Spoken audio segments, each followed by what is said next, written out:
자세히 공부를 하게 될 텐데 우리 함께 1절부터 5절 말씀까지 한번 읽겠습니다. 다 같이. 태초에 하나님이 천지를 창조하시니라. 땅이 혼돈하고 공허하며 흑암이 깊은 위에 있고 하나님의 신은 수면에 운행하시니라. 하나님이 가라사대 빛이 있더라. 하늘에 빛이 있었고 그 빛이 하나님의 보시기에 좋았더라. 하나님이 빛을 나누사 빛을 낮이라 칭하시고 어둠을 밤이라 칭하시니 저녁이 되며 아침이 되니 이는 첫째 날이니라. 네. 우리가 창세기를 공부하면서 창세기가 우리에게 무엇을 말해주고 있는가?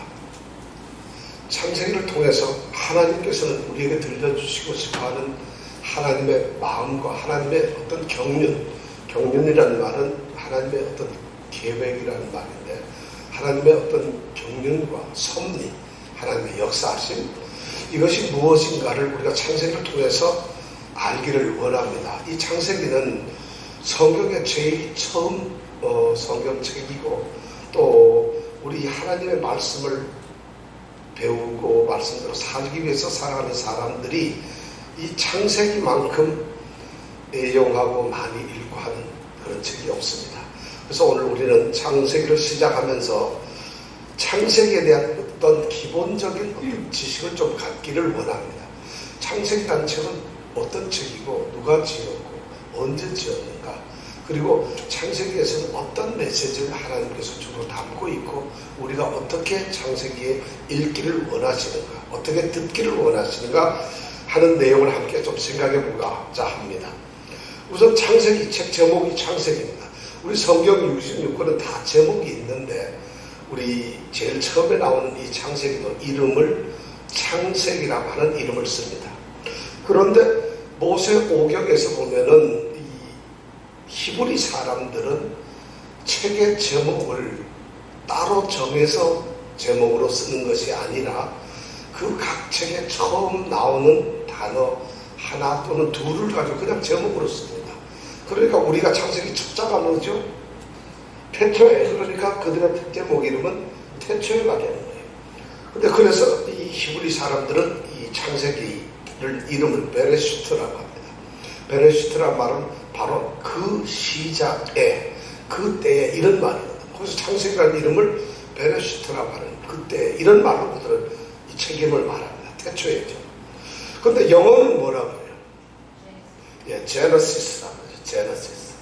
이 제너시스란 말은 히브리 말로는 톨레도트라는 말이에요. 톨레도트.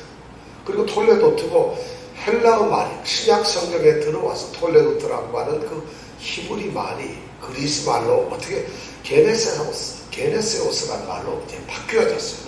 그래서 영어는 게네세오스라는 단어를 이용을 해가지고 제너시스라고 하는 표현을 씁니다. 그래서 제너시스가 창세기가 되었는데 그럼 제너시스가 무슨 뜻이죠? 네? 태초에라는 뜻이 아니고 이 제너시스라는 말은 족보라는 말이에요. 족보 또는 어떤 역사, 어떤 세대 또는 어떤 뭐 이런 하여튼 그런 의미로 써요. 톨레도트라는 말이 바로 그런 건데 예를 들어 어떤 후예들, 어떤 후손들, 족보라는 하여튼 그런 개념을 갖는데 이 제너시스라는 말을 영어 성경은 창세기를 제너시스라고 했어요. 근데 우리는 뭐라고 해요? 이 책 제목을 처음도 아니고 족보도 아니고 창세기라고 부른다. 어때요? 우리가 부르는 창세기가 이름이 제일 그럴듯하죠. 창세기. 창세기란 뭐냐면 창조하셨다. 세상을 창조한 기는 뭘까요? 연대기다. 이게. 어떻게 하나님이 창조하셨는가를 기록해놓은 연대기가 창세기라는 말인데 언뜻 들어보기에는 우리가 이 한국말로 쓰는 이 창세기가 가장 좀 합리적이고 그럴듯하게 되는데 사실은 이 책 제목으로는 세 개 다가 어울리질 않아요. 왜냐하면 우리가 말하는 창세기라는 걸 이렇게 보면은 하나님이 세상을 창조하신 기사가 창세기에 아주 많이 나올 것 같은데 창세기는 50장으로 되어 있는데 그 중에 1, 2, 3장 정도만 창세기 얘기만 나와요. 하나님이 땅을, 하늘을, 그리고 땅에 있는, 하늘에 있는 모든 금수들을 지으시고 사람을 지으시고 그리고 범죄에서 타락해서 대단해서 쫓아낸다 하는 이런 정도 창조의 얘기는 3장밖에 안 나와요. 그리고 나머지 47장은 전부 다른 얘기예요. 아브라함이나 요셉의 얘기가 각각 14장씩 나옵니다. 그럼 그것만 해도 28장이니까 벌써 반이 넘죠. 그 다음에 야곱 이서 얘기까지 하면은 창세에 대한 이야기보다는 오히려 우리 믿음의 선조에 대한 삶의 이야기가 더 많이 나온다는 것이죠. 그런데도 우리는 창세기라고 하는 이름을 짓습니다. 왜냐하면 우리가 시작이라는 것이 우리에게 너무 소중하니까 그래서 창세기라는 이름을 짓고 있습니다. 그래서 이름을 창세기라고 우리는 생각하고 있다는 거예요. 그럼 여러분들 이 창세기를 누가 썼을까요? 기록했을까요? 누가 기록했을까요? 네, 모세가 기록을 했다고 우리는 이렇게 배웠습니다. 왜냐하면 모세 오경 그러면 뭐예요? 창세기, 출애굽기, 레위기, 민수기, 신명기 이 5권의 책을 모세 오경이라고 해요. 왜냐하면 모세가 기록을 한 책이라고 이렇게 생각을 하고 있어요. 이 말은 모세가 이 창세기를 기록한 이후로부터 거의 종교개혁까지 한 1600년, 1700년대까지는 몇천 년에 걸쳐서 당연히 모세가 지었다고 생각을 했어요.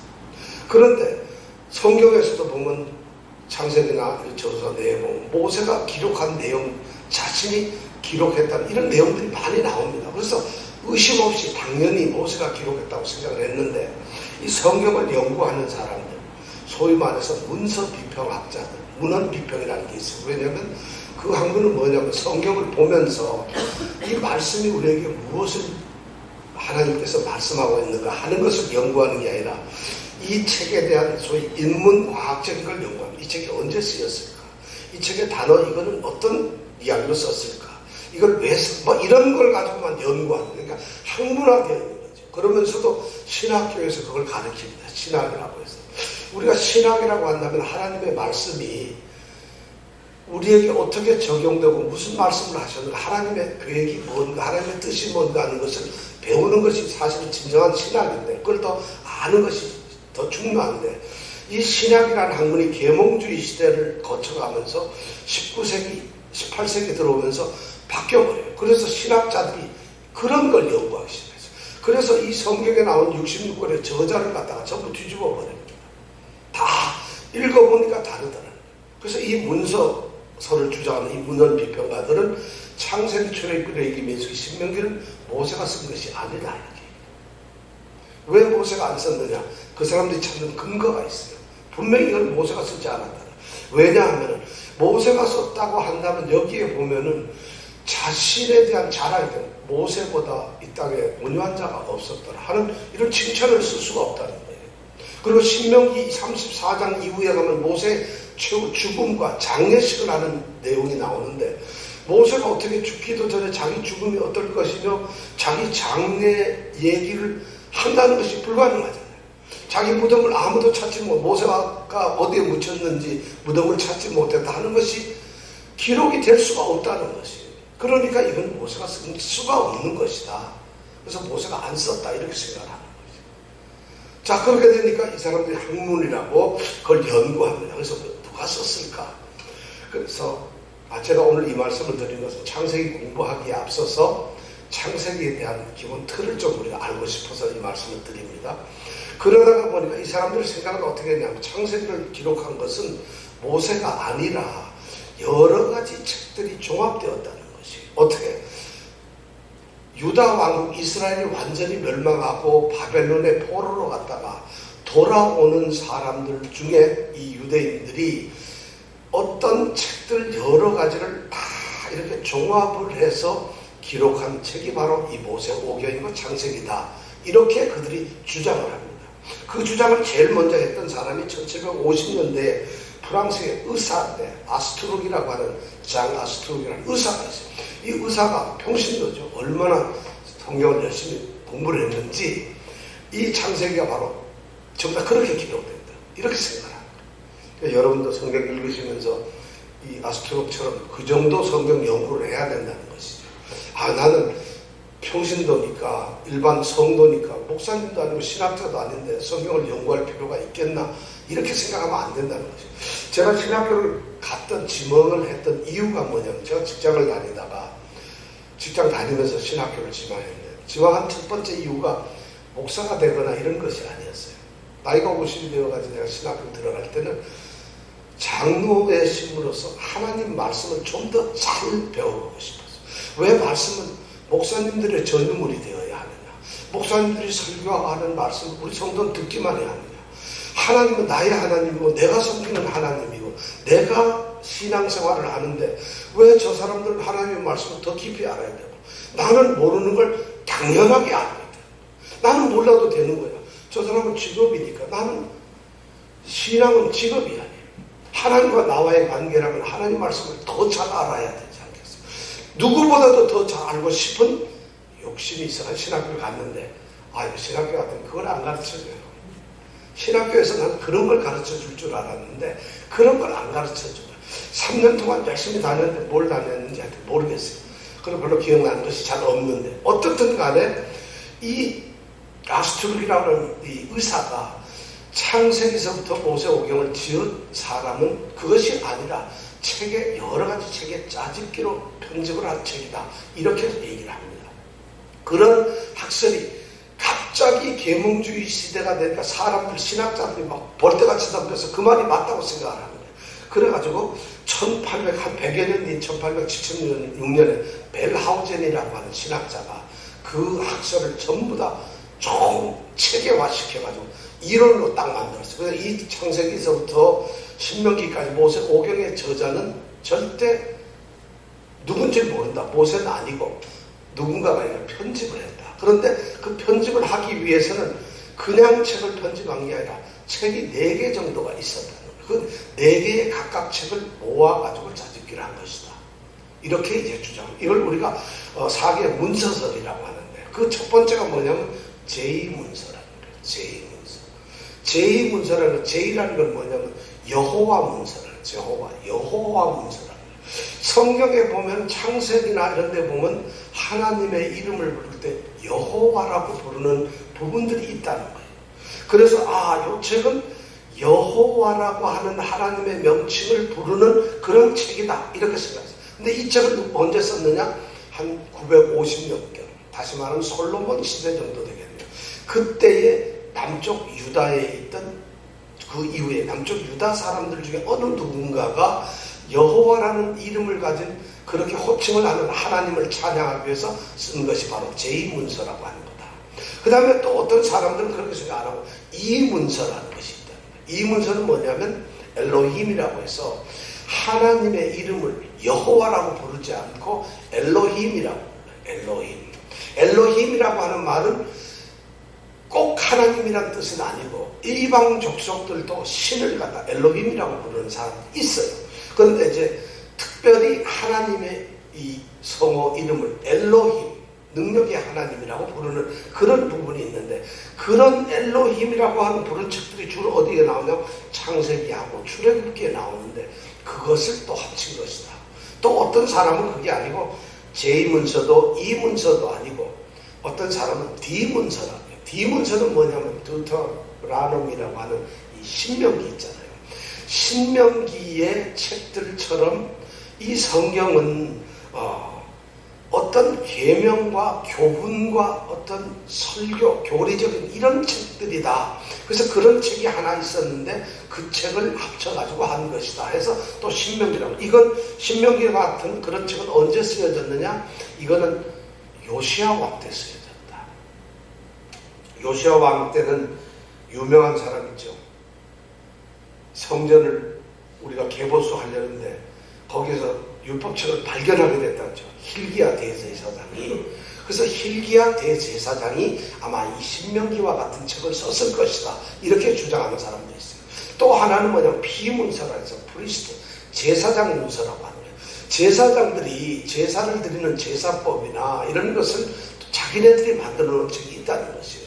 그게 뭐냐면 레위기를 비롯한 책들이죠. 그래서 이 4개, J, E, D, P 이런 4개의 문서를 이 바벨론에 붙잡혀갔다가 돌아온 유대인들이 다 그 4개의 문서를 이렇게 엮어가지고 만든 책이 바로 창세기에서부터 신명기의 책이다.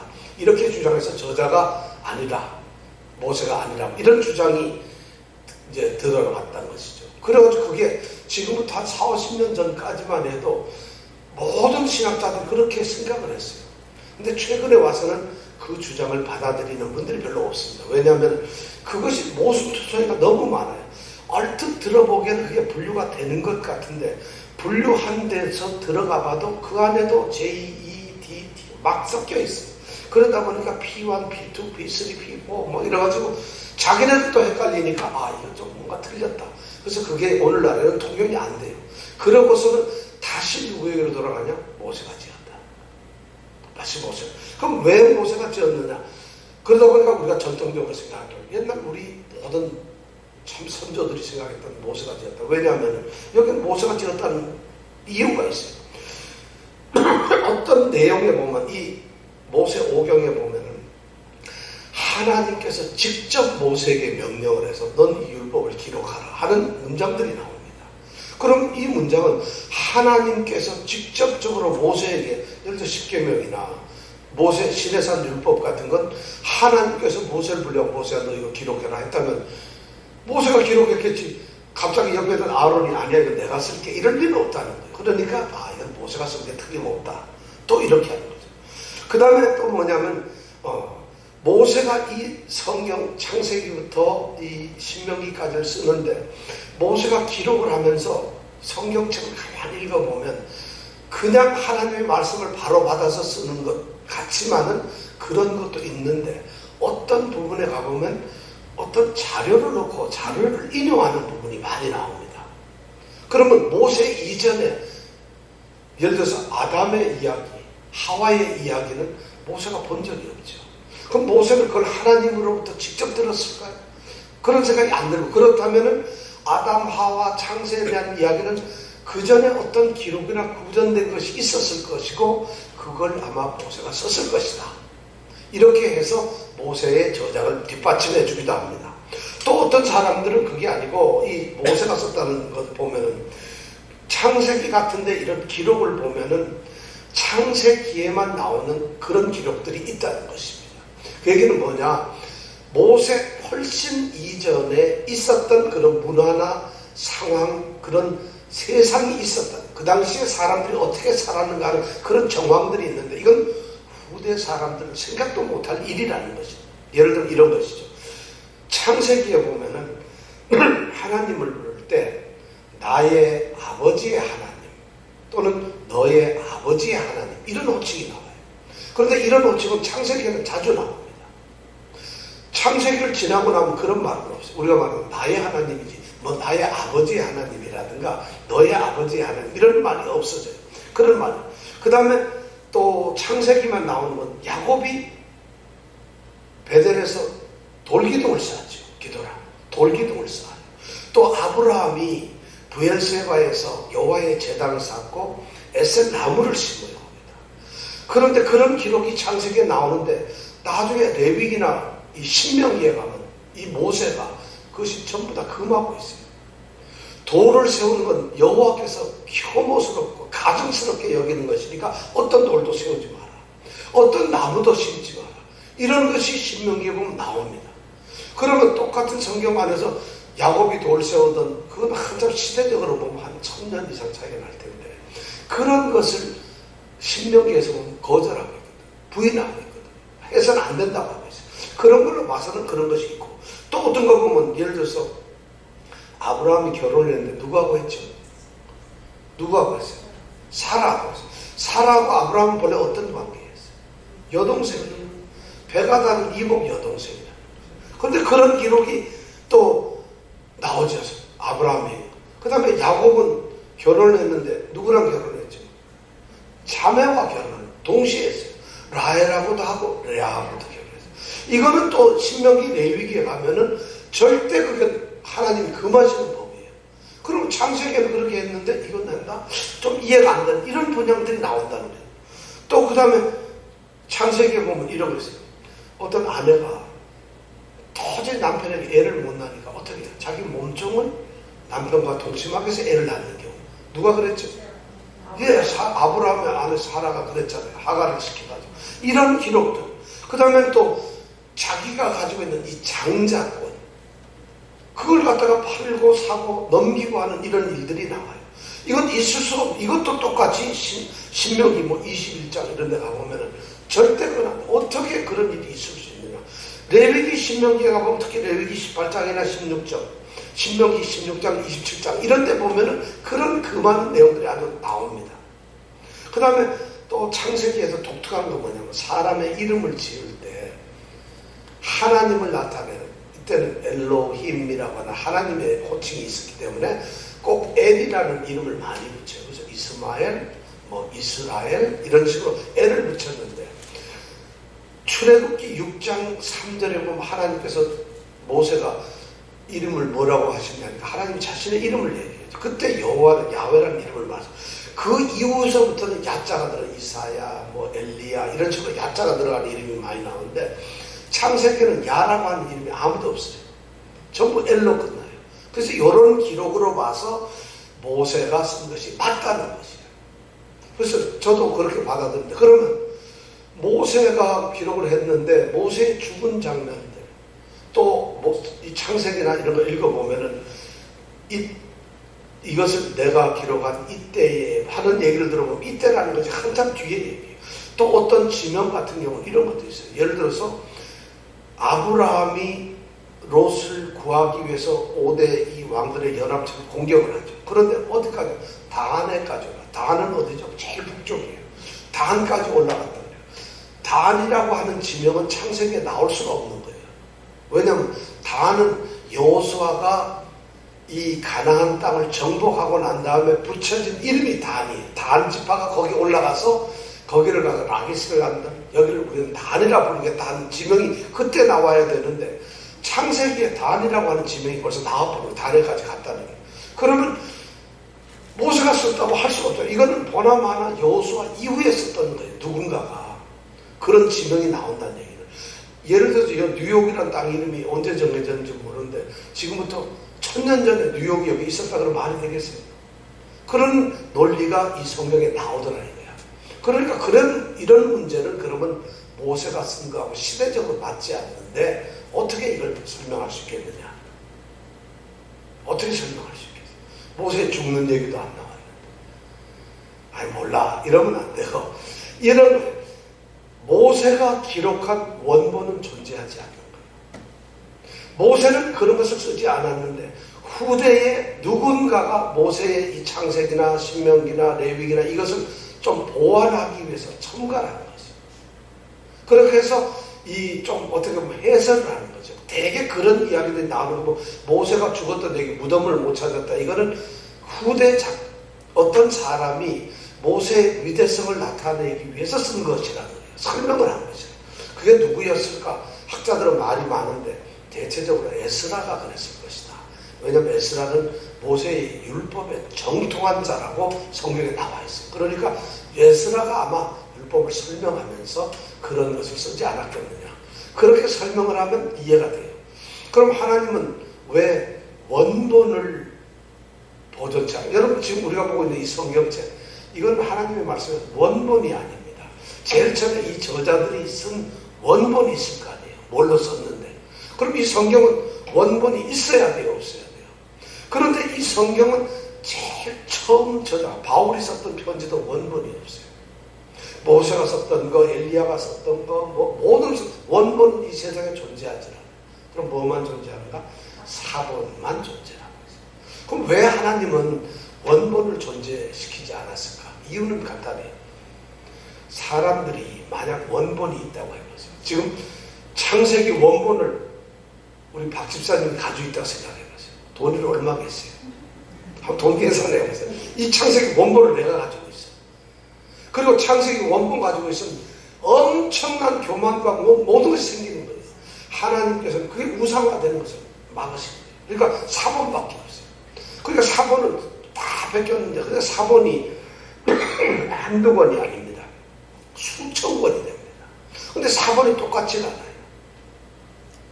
이것도 성경의 문제예요. 사본이 다르다는 것이. 왜 다를까요? 옛날에는 사본을 베꼈어요. 그럼 여러분 성경을 베끼는데 이렇게 두꺼운 책을 여러분 베낀다고 생각해보세요. 한자 안 틀릴 수 있겠어요? 한 줄 쓴 걸 똑같이 또 쓸 수도 있고 이름을 잘못 더군다나 우리 중동의 글자들은 골치 아파요. 우리가 봤다 비슷비슷하고 저만은 찍냐 안 찍냐에 따라서 뜻이 완전히 달라져요. 그러다가 보니까 사본을 필사하시는 그분들이 잘못 오기를 하죠. 그러니까 사본이 막 다양한 종류가 있어요. 이거 뭐 나중에 우리가 성경 공부할 때 더 공부를 하겠습니다만 이런 게 있는데 그러다가 보니까 이 창세기에 원본은 없어지고 누군가가 이 모세오경에 대해서 설명을 하기 위해서 써놓은 글이 있다. 그래서 그러한 사본들이 우리에게 전파되어 가지고 오늘날 모세 이후의 이야기들도 기록이 되어 있다. 그래서 모세가 기록을 했다. 우리 이렇게 생각을 합니다. 자, 그럼 모세가 대략 기록한 것을 우리가 어느 정도 받아들일 수 있는데 그럼 모세가 이걸 언제 기록했을까? 이것이 또 궁금해요. 모세가 기록했다면 모세는 몇 년 살았죠? 모세가 몇 년 살았죠? 1. 40년 2. 80년 3. 120년 4. 160년 네, 이럴 때 답이 작게 얘기하는 게 답이에요. 그러니까 120년 살았죠. 120년 사는데 40년을 왕궁에서 살았어요. 바로 왕궁에서 공주의 아들로 자랐죠. 그 다음에 자기 동족을 하나 주위로 쫓겨가서 미디안 광야에서 40년을 삽니다. 그 다음에 나머지 40년은 어디서 살게? 출애굽시켜서 광야 40년을 삽니다. 그래서 모세는 40년 딱 나눠져 있어요. 그러면 모세가 이걸 만약 썼다고 하면 언제 썼을 것 같아요? 왕궁에서 썼을까요? 그럼 출애굽에 대한 걸 쓸 수가 없잖아요. 미디안 광야에 도망가서 썼을까요? 그럼 하나님의 부르심 받은 이런 걸 쓸 수가 없어요. 출애굽기를. 그럼 언제 썼겠어요? 별이 없이 광야에서 썼을 거다. 그럼 광야 그 끌려가면서 모세가 썼을까? 백성 60만을 끌고 다니면서 광야에서 무슨 펜이 있었고 뭐가 있었겠어? 어떻게 쓸 수 있었을까? 그러나 시기적으로 봐서 모세가 만약 썼다고 한다면 분명하게 출애굽 시기일 것이고 광야 생활 기간일 중이고 광야 기간 중이라 한다면 아마 시내산에서 하나님 말씀을 듣을 때 율법을 쓴 것처럼 그때 썼고 그때 상당 부분 썼을 것 같고 그 다음에 마지막 느보산에서 신명기적인 선포를 하실 때 그때 아마 쓰지 않았겠느냐 생각이 들어요. 그렇다면은 모세의 어떤 말년 정도가 될 것 같아요. 나머지 한 100살 이후의 삶이 될 것 같아요. 그럼 그때가 모세의 나이는 그렇지만 우리가 말하는 세상 연도는 언제가 될까? 이제 이런 문제가 생깁니다.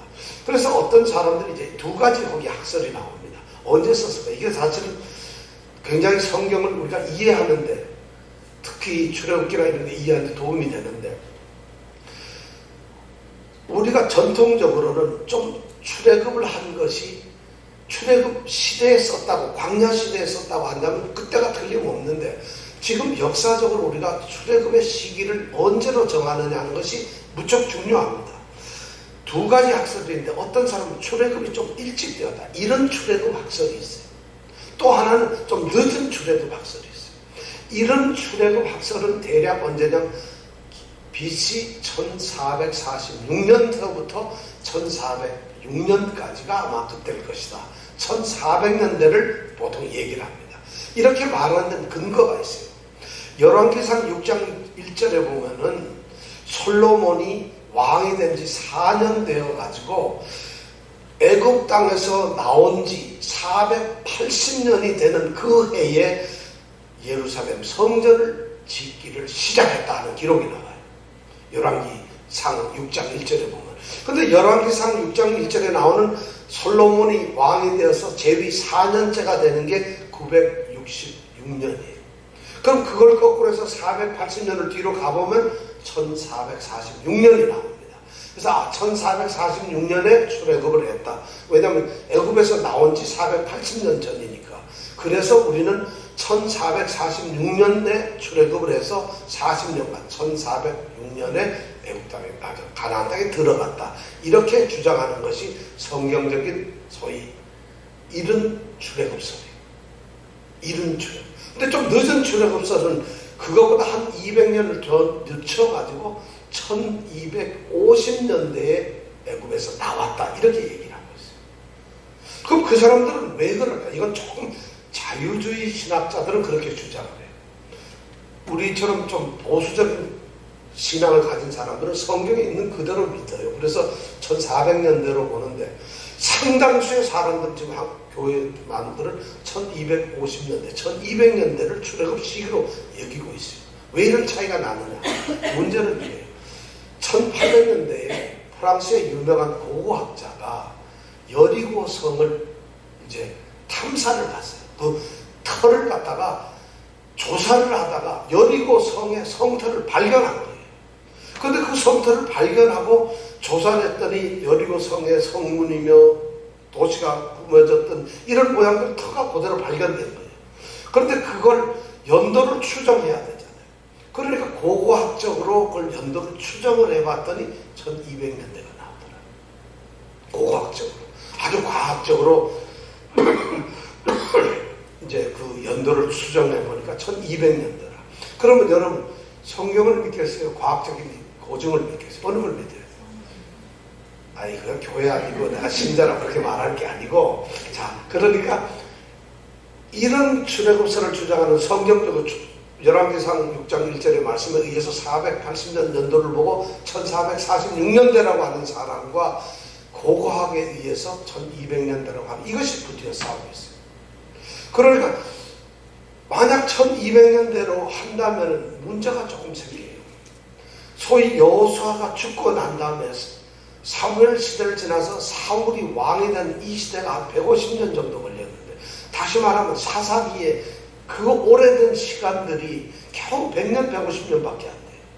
근데 사사기를 읽어보면은 왕이 없었던 지 47년, 왕이 없었던 지 80년, 뭐 이런 얘기가 계속 막 합치면 적어도 330년은 나와요. 그런데 이 고고학으로 보면 150년밖에 안 되는 거예요. 그러니까 도저히 그건 있을 수가 없다. 근데 고고학에서 그러니까 여러분들 어떻게 해야 돼? 과학이 그러는 거예요.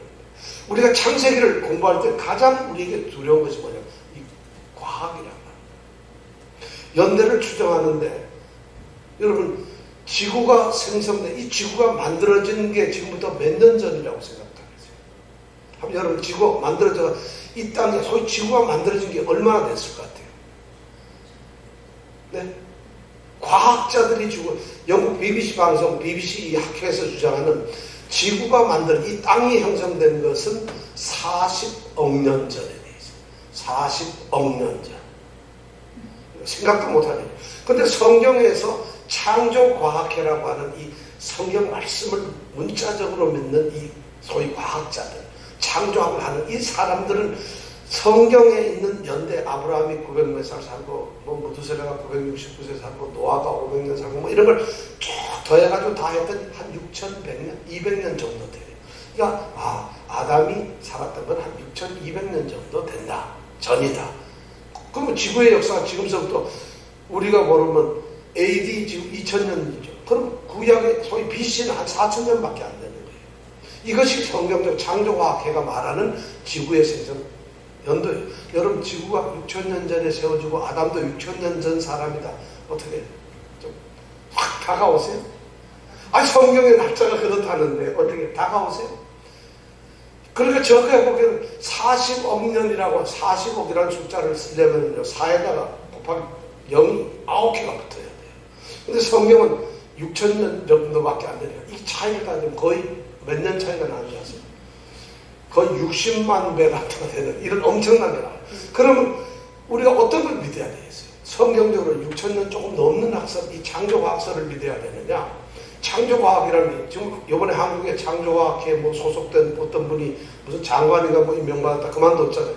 그럴 정도로 안티가 많단 말이에요. 근데 성경적으로 계산해보면 그분들은 한 6000년에서 6500년, 7000년 그 사이라는 거예요. 제가 보기도 날짜를 저도 이렇게 시간 대략 더해보니까 그래요. 그리고 뭐 예를 들어서 아담이 아브라함을 봤을까 못 봤을까 뭐 이런 거 생각해보면요. 아담이 살았는 데를 보면 아담이 죽기 한 50년 뒤에 아브라함이 태어나요. 그러니까 그 당시 보면 굉장히 오래 사니까 그런 기록을 보면 그런 것이 나오더라는 거야. 그러면 노아 할아버지는 아브라함하고 같이 있었을까? 같이 살아요. 노아가 500년을 넘게 살았거든. 그러면 한 집에 살았을까 따로 살았을까? 성경을 그런 걸 따지기 시작하면 골치 아픈 것이 많더라 이거야. 성경은 그런 거에 대해서는 말을 하지 않는다는 거야. 그래서 이 창세기나 이걸 우리가 공부를 하게 되면 하나님의 말씀을 과학적 접근을 할 수 있다는 건 불가능한 거예요. 무한하시고 영원한 하나님, 그 하나님의 일을 우리 유한한 존재가 이 땅의 시간과 장소와 이성과 모든 것이 제약된 우리가 그 하나님의 일을 과학이라는 이름으로, 이성이라는 이름으로 평가할 수 있겠느냐는 것이. 그래서 저는 창조과학이나 이 40억 년 전 이것도 다 저는 무시합니다. 그걸 받아들이고 싶지 않고 첫째는 생각하고 싶지 않다. 하나님의 말씀은 영도를 따지기 위해서 존재하는 것도 아니고 그냥 말씀을 우리가 받아들이는 거예요. 그리고 과학에서 이 40억 년 전이라는 것도 여러분 과학자가 40억 년 전 가봤어요 솔직히? 그걸 어떻게 여러분 40억 년, 그래서 이 인류가 제일 처음에 태어난 게 한 2억 6천만 년 전이라고 그래요. 그 학설에 의하면 2억 6천만 년 전에 호모사피엔스라는 사람이 나타났는데 그걸 여러분 어떻게 증명을 할 수 있어요? 그 사람들이, 이 과학자들이 증명하는 건 방법이 있어요. 그게 뭐냐면 전제라고 합니다. 어떤 과학의 학설을 세우려면 학설에 전제가 있어야 돼요. 그 전제가 뭐냐면 이거죠. 현대에서 지금부터 예를 들어서 1950년부터 2000년까지 50년 동안에 지구가 어떻게 달라졌는가 어떤 물체를 놓고 연구를 합니다. 50년 동안 쭉 관찰해요. 그랬더니 50년 동안에 소위 말하는 탄소 동위 원소나 이런 걸 가지고 거기에 얼마나 상했느냐, 얼마나 섞였냐 그런 걸 검사를 합니다. 그랬더니 50년 동안에 변한 모습이 예를 들어 0.00006mg 정도의 녹이 쓰러더라. 그러면 50년 동안에 그러니까 100년이면 0.0012, 200년이면 0.00 이런 식으로 역추산을 하는 거예요. 그러니까 어떤 보기엔 가정이 맞는 거죠. 그렇다면 이 지구가 이렇게 생성되고 명령되는 것이 예를 들어 녹이 슬거나 그 동위원소가 변하는 것이 규칙적으로 그렇게 변할 것인지 옛날에도 그렇게 했는지 이건 아무도 모르는 거예요. 근데 그걸 과학이라는 이름으로 고고하고 그걸 인정을 해요. 그리고 서로 그거 자기네끼리도 부르는 게 가져와. 야 이건 200만 년 전이야. 이건 30만. 그럼 그게 답이 돼버리는 거야. 아무도 그걸 반증을 할 수가 없어요. 이걸 우리는 요즘에 뭐라고 그런다? 고고학이라고 그래. 과학이라고 지구과학이라는 이름으로 학교에서 그런 걸 가르치고 있다는 거예요. 태연하게. 그 자기도 모르고 나도 모르는데 그걸 맞다고 믿고 있다는 거죠. 이런 모든 것이 창세기라면 말이 안 되는데 그러다 보니까 이 저작 연대가 언제냐 하는 문제는 아까 얘기한 대로 고고학에서 1200년대 지금 한국에서 신학교 중에서는 한 90% 이상이 다 걸고 있어요. 미국 신학교들도 거의 95% 이상이 그걸 다 받아들이고 있어요. 그런데 성경적으로는 받아들일 수가 없잖아요. 그러니까 성경이 맞다고 생각할 수밖에 없어요. 그래 이거 아멘 하셔야 되는 거죠. 그래서 고고학으로 성경을 증명할 수는 없다. 지식으로 성경을 증명할 수 없다. 왜냐하면 이게 계몽주의 18세기 계몽주의서부터 인간이 자기의 이성을 가지고 모든 것을 재단을 해버려요. 하나님을 우리가 사람의 것으로 재단해버려요. 이러니까 문제가 돼요. 그걸 가지고 학문이라고 공부를 해가지고 그 학문에 예를 들어서 역사라고 하는 학문은 그렇게 인간의 이성으로 할 수 있는 학문이 아니에요. 과학이나 정말 물건을 만든다거나 어떤 물체를 연구한다거나 이런 것은 우리가 직접 보고 경험하고 만지고 분석하고 할 수가 있기 때문에 그건 정확하게 과학이 될 수 있는데 역사라는 것은 직접 경험할 수가 없어요. 우리가 보지도 못해요. 그걸 어떻게 판단하겠어요? 여러분 보지도 듣지도 못한 걸 여러분들이 얘기할 수 있겠어요? 제가 예를 들어서 직장생활을 했는데 직장생활을 할 때 그 일을 여러분들이 보지도 못하고 듣지도 못했는데 나 그거 다 알아. 내가 다른 직장에 다니는 사람 이러니까 너도 그랬어. 다르다 이거예요. 그거는 그렇게 과학이라는 게 그런 식으로 유추해서 해석을 해버리고 말아버리니까 성경이 권위를 잃어버리게 되고 또 거기에 쓸데없는 이 신학자들이나 이 지도자들이 현혹이 되어가지고 그것이 무슨 굉장히 과학적인 그렇게 하면은 엄청나게 합리적인 무슨 어떤 신앙을 심은 신앙은 합리가 어디 있어요? 절대적인 하나님의 주권을 믿는 것이지요. 그런 것이 문제가 되었다는 거예요. 그러니까 창세기를 우리가 공부하는 데 있어서는 그런 걸 먼저 염두에 두어야 된다는 것이에요. 그래서 이걸 가지고 그런 식으로 분석하는 것은 결코 이건 말장난밖에 안 되는 거라는 것이죠. 그러면 창세기가 우리에게 말해주는 것이 중요한 것이 한 4가지 정도 있어요. 그게 뭘까? 첫 번째가 뭐냐면 창세기는 말이죠. 아주 여러 가지 하나님의 뜻이나 신학적인 내용들이 창세기에 많이 나옵니다. 그러다가 보니까 서구 문명에는 문학 작품이나 이런 문명에는 창세기의 영향력이 너무 커요. 유대인들의 문학도 마찬가지고. 그러니까 창세기에 대해서는 정말 많고, 그래서 오죽하면 예수님 오시기 전에 그 직전에 한 300년 동안의 중간기라는 것이 있는데, 말라기서부터 예수님 시대까지 한 400년 정도, 그 중간기에는 많은 위경들이 쓰였어요. 뭐냐면 성경 아닌 것들, 뭐 개인적인 체험이고 개인적인 어떤 뭐 계시를 받았네, 내가 뭘 봤네, 뭐 그 책 읽어보면은 완전 무협소설보다 더 막 흉한 책들이 너무 많아요. 몇 개를 제가 보니까 완전 이거는 제3차 세계보다 제3세기 어떤 굉장한 그런 드라마 같은, 그게 성경이라는 이름으로 위경이라고 그렇게 쓰여져 있어요. 거기에서 주되는 내용들 보면 창세기 인용들이 너무 많아요. 오늘날에 조금 정통신학에서 약간 변질돼서 다른 길을 가시는 분들이 있죠. 이런 분들이 창세기 연구 되게 많이 해요. 제일 우리가 말하는 좀 약간 이단적 요소가 있는 분들이 가장 연구 많이 하고 좋아하는 게 창세기하고 계시록이에요. 창세기는 아무도 겪어보지 못했어요. 계시록은 또한 아무도 겪어보지 못했어요. 그러니까 겪어보지 못한 걸 가지고 자신의 짧은 또 이단하시는 분들 공부 학문이 굉장히 깊어요. 주로 산에서 이렇게 3년 수련하고 뭐 기도발 5년 해가지고 전부 그 학교도 공부도 안 해가지고 뭘 물어보면 세상의 학문도 잘 모르는데 그건 잘 안다고. 그리고 얘기 들어보면 논리도 하나도 많고 우긴다 이거예요. 자기가 터득했다. 근데 그 터득이 주로 창세기 아니면 어딜까요? 계시록. 그러면서 여기 와서 들으라. 창세기의 특별한 이야기. 여기 와서 들으라. 계시록의 신비한 비밀. 계시록은 우리가 모르니까 더 이상 나가서도 안 되는 거죠. 그 계시록을 우리에게 전해주는 이야기는 딱 하나예요. 하나님을 믿는 자들은 이 세상의 끝이 아니라 이런 우리가 하나님의 약속이 있다. 영원한 천국이 있다.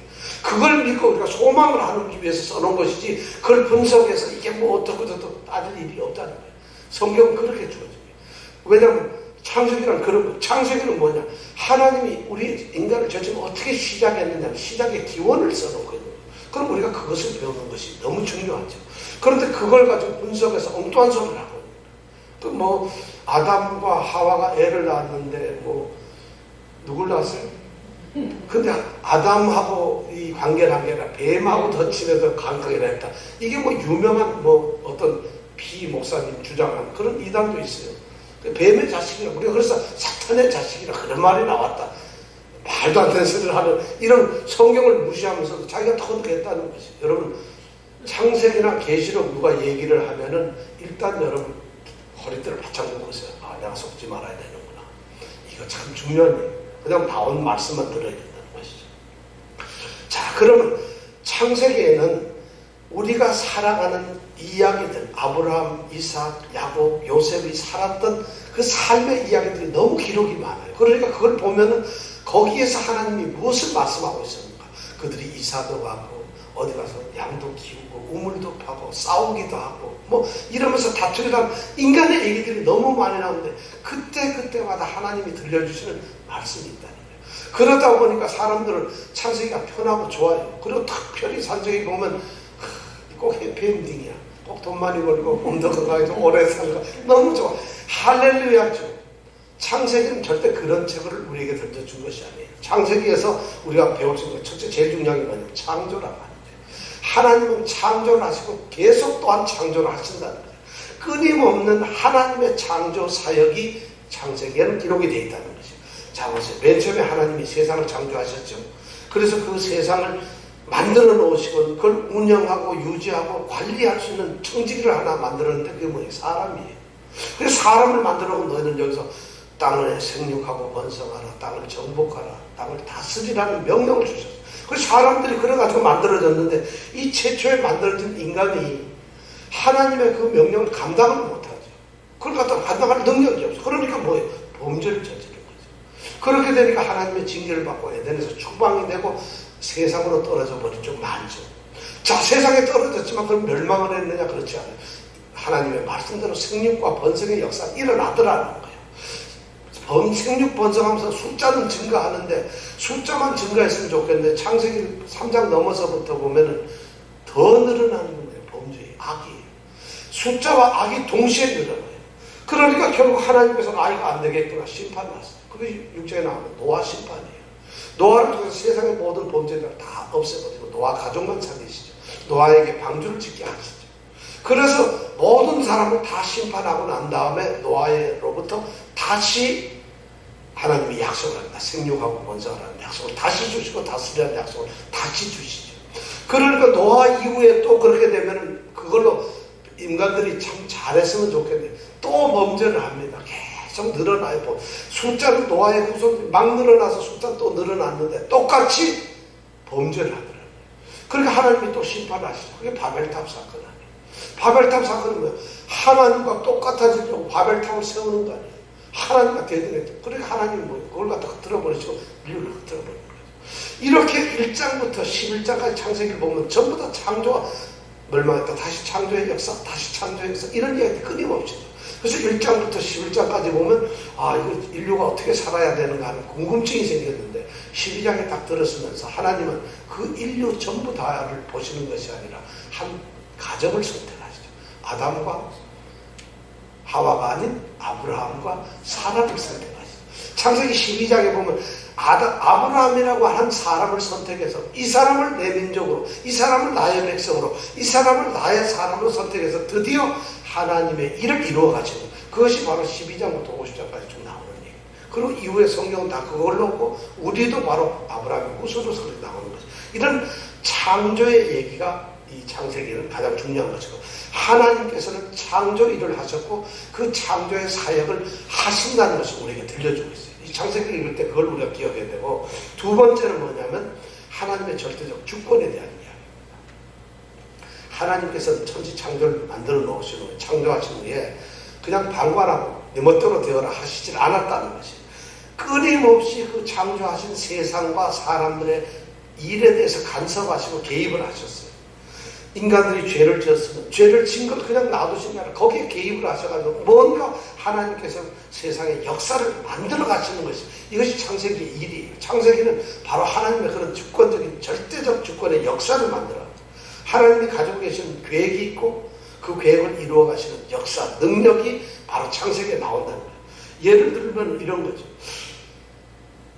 인간의 세계에 있어서 그 당시 고대 근동의 문명에 있어서 어떤 아버지가 죽게 되면 아버지의 권리를 장자가 받게 되어 있어요. 이것이 인간의 그 당시 문명이었고 인간의 제도고 법칙이었다는 거예요. 모든 이방 세계든 고대 근동이 다 그랬어요. 그런데 성경의 창세기에 보면 맏아들이 됐다는 게 별로 없어요. 이스마엘 대신에 누구예요? 네? 이삭이죠. 에서 대신에 누구예요? 야곱이에요. 다 둘째들이에요.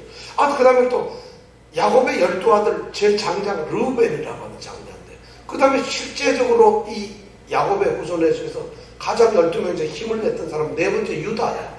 유다 왕국의 다윗의 후손이고 예수님까지 유다 왕국에 나와요. 그 다음에 요셉 11번째 요셉. 하나님께서 절대적으로 그 역사에 중에서 개입을 하셔가지고 인간들의 그것을 그대로 놔두시지 않았다. 또 그 다음에는 하나님께서는 인간들의 상식으로 봐서는 이건 뭐 족당 망해야 되는데 역사적 반전을 너무나 많이 하고 계신다. 야곱이 에서에게 속이고 나서 라반이라고 하는 자기 삼촌 집으로 도망가죠. 그래서 14년 동안 엇빠지게 했는데 삼촌이 쫓아내죠. 그리고 별로 가진 것 없이 오다가 그 재산 탐나니까 라반이 다시 추격하는데 그래서 꼼짝없이 죽는 줄 알았는데 하나님 개입하시니까 뭐예요? 오히려 더 큰 재산을 갖게 되고 그리고 돌아오신 거예요. 그것뿐만 아니고 그러고 나서는 돌아와서 속였던 에서를 만나려고 야복강에서 기도를 하고 있어요. 기다리고 있어요. 이제 에서 형을 만나면 에서가 400명의 저기 군대를 이끌고 잡으러 오는 거예요. 야복강에서 기도하죠. 우리가 그 좋아하는 야복강에서 요단강 야복강에서 기도를 하죠. 그도 기도하는데 하나님은 죽는 줄 알았는데 천만에 이 야곱의 기도를 얼마나 밤새 씨름을 하고 막 사닥다리가 오락내리를 하고 기도를 얼마나 세겠는데 에서가 오더니만 웬걸 잡기는 거예요. 넙적 엎드리고 동생하고 울고 난리하고 지가 안내해서 하겠다고 이렇게까지 나오는 거예요. 이런 대반전의 역사가 바로 나오는 거예요.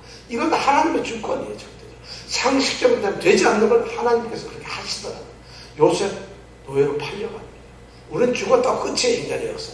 그런데 그곳에서 요셉을 통해서 하나님은 역사를 하셨고, 그것뿐만 아니라 그 역사 자체가 이스라엘 민족의 역사를 바꿔놓는 거죠. 가뭄 때문에 야곱의 집안이 몽땅 망할 줄 알았는데 미리 요셉을 그곳에 보내셨다는 것이, 이것이 바로 창세기에 나오는 말씀 아니에요. 하나님의 절대적 주권이 여기에 나왔다는 거죠. 이것이 하나님, 그러니까 창세기를 읽으면서 우리가 아까 창조에 대한 일, 하나님께서는 끊임없는 새로운 세상을 열어주십니다. 두 번째는 하나님의 절대적인 주권이 우리의 삶에서 역사를 한다는 걸 우리가 읽어야 된다는 거예요. 창세기를. 세 번째가 뭐냐면 이 부르심이라, 소명이라. 창세기를 읽으면서 창세기 속에서 나오는 이 소명의식을 갖는 것이 너무 중요해요. 창세기는 처음부터 끝까지 전부 부르부르 나와요. 아담도 부르시고 하와도 부르시고 아브라함도 부르시고 노아도 부르세요. 이삭도 부르시고 야곱도 부르시고 요셉조차 전부 불러가지고 그들에게 생육하고 번성을 약속도 하셨고, 멸망 심판 가운데서 노아는 불러가지고 살릴 길을 주셨어요. 그 다음에 아브라함 같은 경우는 민족의 조상이 되게 하고 복의 근원이 되도록 부르셨어요. 창세기는 전부 인간과 하나님과의 관계에서 부르심의 일들이 나옵니다.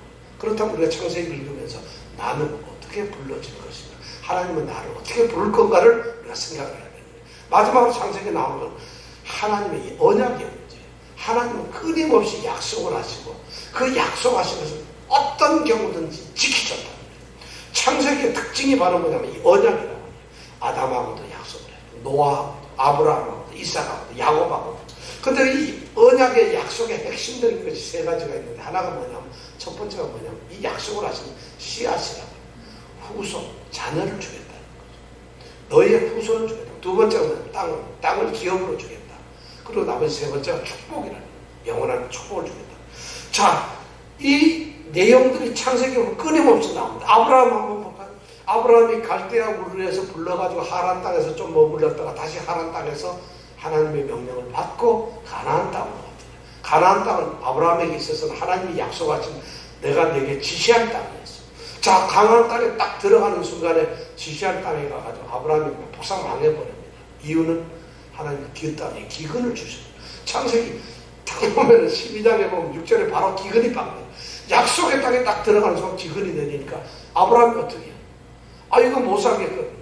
약속의 땅이면 우리 같은 것도 주여 하겠습니다. 여기 하나님이 명하셨으니까 내가 뼈를 묻겠습니다. 거기서 일을 해야 되는데, 아, 이거 죽겠네. 거기서 내려가면 어디로 가냐? 애굽으로 가버려요.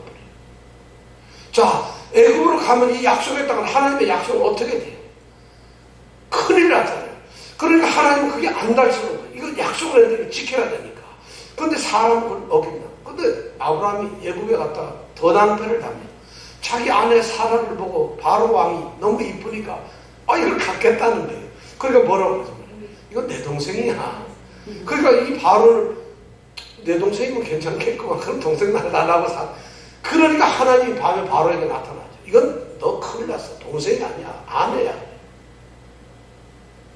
만약에 그랬다면 아브라함이 내가 복의 근원이 될 줄 모든 큰 민족을 이루고 어떻게 하나님의 그 약속이 어떻게 되겠어요? 엉망이 될 텐데 우리는 그걸 못 지키고 사람의 지혜로 엉뚱한 짓을 하는데, 하나님은 자신의 약속 때문에 자신이 개입해가지고 바로도 흔들어주고 다 한다. 이것이 바로 창세기가 말하는 거예요. 이삭도 그런 짓을 똑같이 합니다. 리브가를 갖다 내 여동생이라고 이 부전자전이라고 이게 참 그런 걸 하죠. 그렇게 된다는 거예요. 자, 또 문제가 되는 건 이 하나님의 약속. 하나님께서 이 가나안 땅을 약속을 하셨는데, 애굽에 갔다가 그 바로한테 큰일 날 뻔했는데 바로가 하나님이 딱 치시니까 내가 죽을 죄를 졌습니다. 재산을 더 많이 줘. 야, 니 이거 다 가지고 여기서 떠나라. 니 있으면 나 죽겠다. 그래서 엄청난 재산을 가지고 가나안 땅으로 들어옵니다. 너무 많다 보니까 조카 로드하고 싸움이 있는 거예요. 종들이 이 좁은 땅에서 서로 그 많은 숫대가 너무 많다 보니까, 양떼가 많다 보니까 조금만 있으면 같이 살 텐데, 그러니까 거기서 땅을 나눠 갖자는 얘기가 되죠. 그때 아브라함이 뭐라고 그래요? 우리가 멋있는 얘기야. 네가 우하면 나는 쫙, 네가 동을 가면 나는 서로 간다.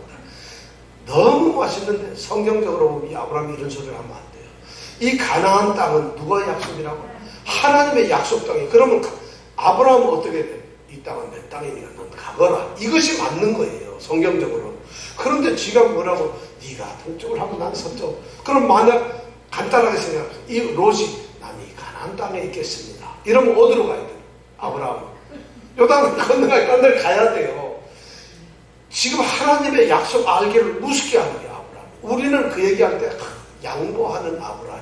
목사님들 설교 그렇게 하는 게 말도 안 되는 소리예요. 이건 양보를 해서는 안 되는 거예요. 어떻게 약속을, 하나님 약속을 어기는 걸 인간적인 생각을 하느냐 이거지. 만약 그때 그랬다면 어떻게 하게 됐어요? 그런데 하나님은 롯의 눈을 싹 가려가지고 소돔 땅을 보니까 사해바다 옆에 물이 죽었잖아. 그런데 막 너무 우거져 있거든. 나 저기 가겠어요. 그래서 가나안 땅을 지켜지는 거라. 이것이 하나님의 약속에 대한 하나님의 끊임없는 간섭이라는 거지. 이걸 우리는 성경을 그렇게 읽어야 되는 거예요. 그것뿐인가요? 야곱이 딸 디나라고 하는 여자가 있었는데 세겜 땅에 와. 야곱이 이제 외삼촌 집에서 내려가지고 에서하고 이렇게 있다가 가나안 땅 들어가기 전에 이제 세겜 땅에 잠깐 머물러 있죠. 근데 세겜에 이 딸인 디나가 놀러 갔다가 겁탈을 당해요. 세겜에서. 그렇게 되니까 어떻게 돼요? 이 상껏들인 세겜한테 내 딸이 겁탈 당했으니까 난리가 났죠. 그러니까 할 수 없이 나중에 타협을 보는데 야곱이 어떻게 결정을 내느냐. 우리가 이제는 세겜 땅에서 같이 결혼하고 살자. 우리 자손들하고 같이. 이런 얘기를 합니다. 34장에 나옵니다. 그럼 같이 살았다고 가정을 해보세요. 그 당시에 야곱의 가족이라고 해서 12명이 아들, 딸. 근데 이 사람들이 결혼하고 하면 세겜에는 한 성을 이루고 있는 이방 족속이 현지인이 사는 거예요. 가나안 족속들이 사는. 그럼 이 사람들이 한 집에서 한 동네에서 같이 살았다면 어떻게 되겠어요? 아담 약속의 후손인 아브라함의 후손인 야곱의 족속은 없어져 버린 거예요. 엉망이 돼버리면 하나님의 씨에 대한 소위 후손에 대한 약속은 언약은 폐기되고 마는 거예요. 그러니까 하나님께서 그걸 어떻게 하느냐? 세 번째 아들 시므온, 레위 이 둘을 시켜가지고 어떻게 해요?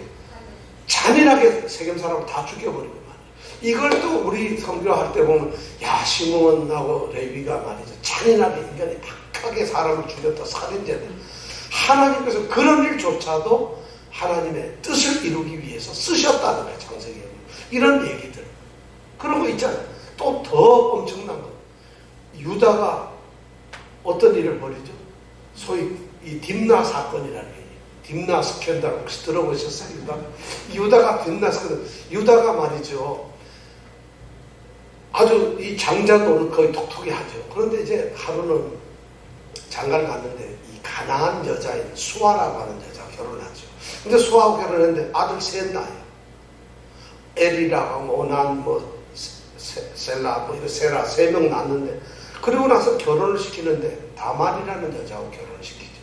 그런데 첫째 아들 엘이 결혼했는데 얼마 살자마자 죽어요. 그러니까 그 당시 습관이 형이 죽으면 그 동생이 아내를 취하는 이 계대 습관이라는 이것이 룰에 있어요. 그 다음에 둘째를 했는데 둘째도 하다가 또 죽어버려요. 그러니까 셋째를 보내려니까 이제 나이가 10살 조금도 안 되고 어려요. 그러니까 못 보내니까 또 사실 혹세면 보내도 되는데 하다 죽을까봐 자기 아들을 보내지 않고 다말을 쫓아보냅니다. 그 다말이 친정집으로 쭉 도망을 가는데 그게 딥나라고 하는데 그리고 몇 년 뒤에 있다가 이 유다가 딥나라고 하는 곳에 자기가 양치기를 하는데 부자니까 거기 자기 양떼가 있어요. 그 양털 깎으러 거기 갔다가 거기서 깎고 나서는 어느 날 그 길거리를 가는데 이 딥나에서 어떤 사람이 다말한테 얘기해요. 야 너네 시아버지 왔다.